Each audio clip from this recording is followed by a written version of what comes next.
Assalamualaikum warahmatullahi wabarakatuh. Selamat bertemu kembali di channel saya. Semoga untuk teman-teman semua tuh kabarnya baik-baik saja. Nah, teman-teman, saat ini saya ada mau banyak hal lah. Ibaratnya mau saya coba bantu informasikan buat teman-teman semua. Ini adalah tentang sebuah biaya rumah sakit kalau terjadi insiden mungkin kecelakaan lalu lintas nih. Nah, contoh saja, teman-teman punya BPJS Kesehatan, BPJS Tenagakerjaan, sedangkan mohon maaf ya, contoh saja si A mengalami sebuah insiden kecelakaan lalu lintas. Siapakah yang akan mengcover biaya rumah sakitnya? Apakah BPJS Kesehatan atau BPJS Tenagakerjaan? Nah, teman-teman, di sini yang saya akan bahas teman-teman semua, biar mungkin teman-teman punya gambarannya nih. Jadi teman-teman, kalau terjadi insiden kecelakaan lalu lintas, contoh saja ya, mungkin bersenggolan di jalan tiba-tiba teman-teman mengalami jatuh yang sehingga yang harus dibawa ke rumah sakit untuk melakukan perawatan. Nah, di situ teman-teman, jadi untuk mengcoveran dalam hal biaya rumah sakitnya itu bukan dari pihak BPJS Kesehatan atau Tenaga Kerjaan, ya. Yang itu nanti akan membayar adalah pihak jasa raharja. Jadi jasa raharja itu yang akan mengcover biaya apabila terjadi sebuah insiden kecelakaan, teman-teman. Nah, gimana sih kalau contoh teman-teman mengalami kecelakaannya ini adalah di komplek nih, di dalam perumahan, bukan di jalanan yang memang sifatnya lalu lintas jalan jalan utama lah. Apakah jasa raharja mengcover? Biasanya ya, setahu saya untuk jasa raharja itu tidak mengcover. Jadi, nah di sini yang akan mengcover adalah BPJS Kesehatan. Jadi masing-masing teman-teman ini ada bagian-bagiannya, ada syarat dan ketentuannya, dan ada prosedurnya teman-temannya. Jadi kalau apabila terjadi contoh ya, kecelakaan di komplek perumahan, hingga mendapatkan luka jahitan hingga harus melakukan penanganan di rumah sakit, contohlah melakukan jahitan. Nah, itu nanti BPJS Kesehatan yang akan mengcover biaya rumah sakitnya, teman-teman. Ya, jadi beda ya. Lalu lintas di jalan besar itu jasa raharja yang akan mengcover. Tapi kalau memang sifatnya di dalam perumahan atau mungkin di jalan-jalan kecil, itu biasanya ya, atau mungkin tiba-tiba teman-teman jatuh.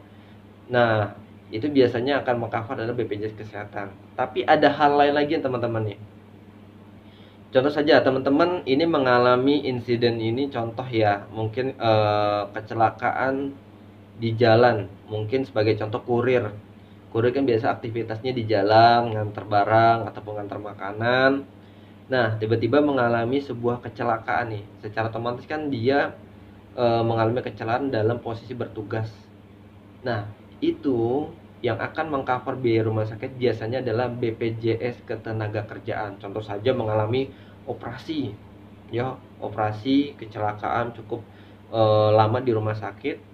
Nah, itu pengajuan klaimnya adalah dari pihak BPJS Tenaga Kerjaan, dan itu prosesnya cukup lumayan banyak juga. Prosedurnya cukup lumayan banyak yang harus dilengkapi, tapi next berikutnya saya akan bantu informasi buat teman-teman semua untuk pengajuan klaim untuk BPJS Tenaga Kerjaan. Tapi biasanya untuk BPJS Tenaga Kerjaan itu kita tidak semata-mata harus menjalankan sendiri, karena prosesnya juga cukup lumayan panjang juga, teman-teman. Jadi itu biasanya akan dibantu dari pihak perusahaan ataupun dari pihak HRD yang akan menuntun dan ibaratnya koordinasi dengan pihak BPJS Tenaga Kerjaan. Harus dicek dulu rumah sakitnya. Nanti ada bagian-bagian yang memang investigasinya, memastikan biayanya benar nggak nih dari rumah sakit, dan kwitansinya yang kita punya benar nggak biaya rumah sakitnya. Dan sampai dengan proses biasanya perawatan, rawat jalannya, pemulihannya tuh nanti akan di-cover oleh pihak BPJS Ketenagakerjaan. Jadi teman-teman, dari tiga lembaga tersebut itu punya bagian dan porsinya masing-masing, disesuaikan dengan kondisinya dan keadaannya, teman-teman. Jadi teman-teman, itu adalah mungkin hanya sebagian yang bisa saya bantu informasi buat teman-teman.